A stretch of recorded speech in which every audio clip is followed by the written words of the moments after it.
second time the Steelers' schedule has been affected by COVID-19. Their game against the Titans was moved as well. This time, they lose their mini bye week with the Thanksgiving game being moved to this Sunday. Players not happy. Juju Smith-Schuster tweeting this. First, the NFL takes away our bye week because another team can't get their COVID situation together. Now they take away our Thanksgiving primetime game for the same reason. Shaking my head. Eric Ebron tweeting, not going to lie, NFL, this is bull. And Chase Claypool adds, what a joke. Max Kellerman, the undefeated Steelers, their schedules moved around again. Tell me this, is this a big deal for this team? Could it affect them in the long term? It's a very big deal for the Steelers and the NFL, by the way. Look, there's no two ways about this. This is an undefeated team in Week 12. I know it's COVID. This is COVID. Everyone has to make compromises. I get it. We all get it. Steelers don't have to be happy about the fact that the other teams are getting COVID, even if they're being careful. But still, hey, the Steelers are like, we're good. We're ready to play. We keep getting moved. They lose their bye. Now they lose their mini bye, right? And they're an undefeated team in Week 12. Like, by this time in the season, were all the Dolphins set 1972 games significant? If one got postponed, if by this time in the season, 07 Patriots, are they significant? Yeah, I mean, you could say, hey, the Giants, the year they lost to the Ravens in the Super Bowl, were 10-0, and those games turned out weren't that significant, but you didn't know that at the time. This is an undefeated team in Week 12. Now, they faced a soft schedule, but we keep sleeping on the Steelers. People don't believe in the Steelers. Stephen A., right now they need that bye. You know why they need the bye or the mini bye right now? It's not just Baltimore, which is a tough game. It's the Colts and the Bills coming up. You got the Bills and the Colts coming. This is the tough part of your schedule, and you've been playing all these consecutive weeks without rest. So you have that. You have the league losing an undefeated team ready to go in Week 12. By the way, you lose the rivalry game, by far the best game on Thanksgiving in prime time. Yeah, it's a big deal. First of all, a couple of things just for correction. It's not your fault. You probably don't have the schedule in front of you. I do. After this Ravens game, the Steelers played the Washington football team. It's not the Colts and the Buffalo Bills. It's the Washington football team, which one could easily argue is a bye week or pretty damn close to it. It's not quite a bye week because Washington's on the. Oh, I didn't mean they're not the Jacksonville They're not the Jacksonville Jaguars. Say what? I didn't mean. Yeah. Stephen A., I didn't mean. I'm sorry. I didn't mean their next two consecutive games. I mean that's coming up on the schedule now. It's a tough part of their schedule. Sorry. Yeah. Got you. Understood. No big deal. No big deal. But here's the deal. It's not a big deal. They need to stop. They listen, I love my Steelers, but they need to stop whining. And I'm certainly not accusing Mike Tomlin because he doesn't do that. He's a man and he handles the circumstances that are placed before him. And the players need to do the same. They need to stop all this stuff. First of all, I got news for you. They did have a bye week. It was week 4. They played the Houston Texans in week 3 on September 27th. They didn't play week 4, and then their next game was the Philadelphia Eagles on October 11th. So what's the problem? You did, and I understand it's early in the season as opposed to late, but you did have a bye week. So stop acting like you didn't. That's number 1. Number 2, you're 10-0. Number 3, you got a 38-year-old quarterback that's playing like an MVP. So I'm sorry, you were looking forward to playing Thursday so you could get 10 days off as opposed to playing this Sunday where you're only going to get 6 to 7 days off. Get the hell over it.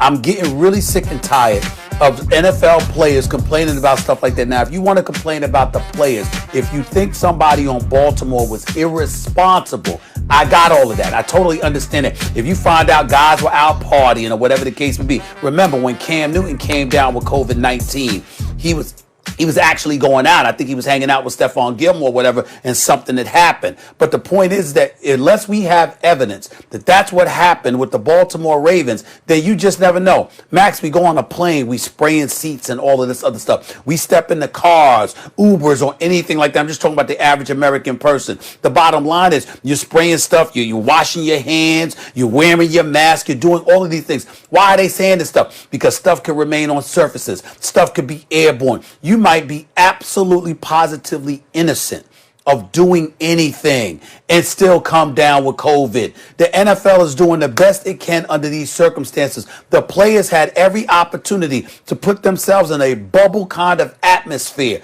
They refused to do so. So as a result, to some degree, even though the NFL is trying to be somewhat restrictive and really bring down the hammer on you, the reality is that some of the conditions simply cannot be controlled. People got to put forth their due diligence to make sure that they eradicate any circumstances that may lead to the postponement of games. Some are more successful than others. The Ravens ain't the first team that find themselves in this situation, and they will not be the last. The Steelers to react this way, it's BS. The NFL, etc., etc. Why are you pointing the finger at somebody when you can walk around next week doing absolutely nothing wrong and you could end up with COVID based on all the information that has been given to us about the potential of it being airborne, stuck on surfaces and things of that nature? It can't be controlled. And so we understand that, which is why there's such an elevated level of urgency, which you, Max, have spoken so eloquently about over the last few months, because of how dangerous the situation is and all the things that we have to deal with. For them to come down on the NFL like that, to come down on a respective team when you might not even know the details as to how they contracted the virus,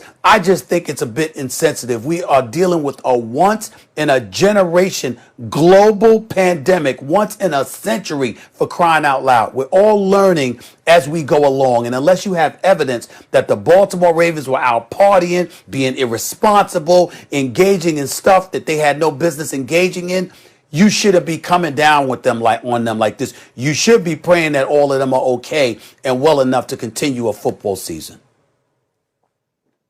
Well, I think that was important to say, and I'm glad you said it, and I think it's true. But it doesn't change the fact that the Steelers might have feelings about it, right? But I think it's true. But the question is, it is a big deal. It's a very big deal. What you said could be true, and it's a big deal. I will say it again. People don't believe in this Steelers team, but they are undefeated. And the bye week in week 4 really hurt them.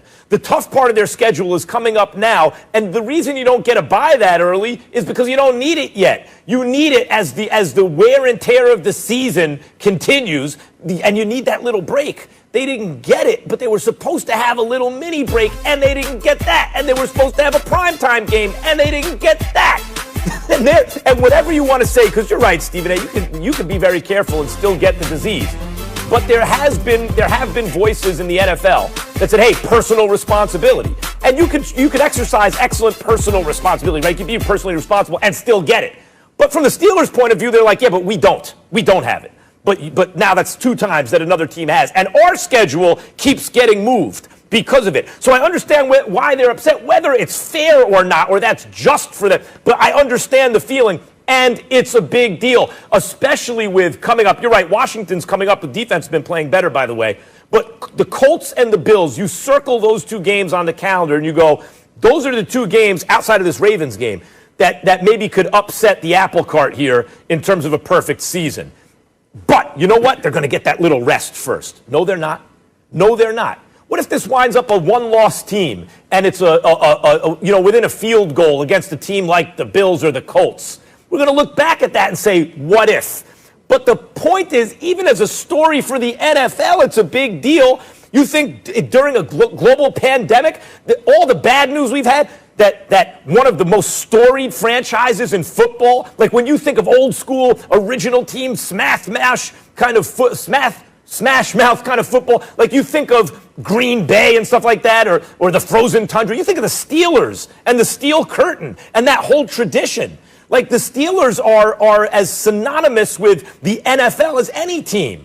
How about that team going undefeated? Would that be a big deal? It'd be a huge deal. And it just got harder.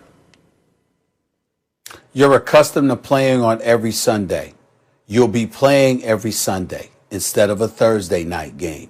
Whoop-de-damn-do. The real people who suffer outside of, I'm talking about health issues with the Baltimore Ravens, are us. Because instead of looking forward to a smash-mouth, very competitive, respectable football game on a Thursday night,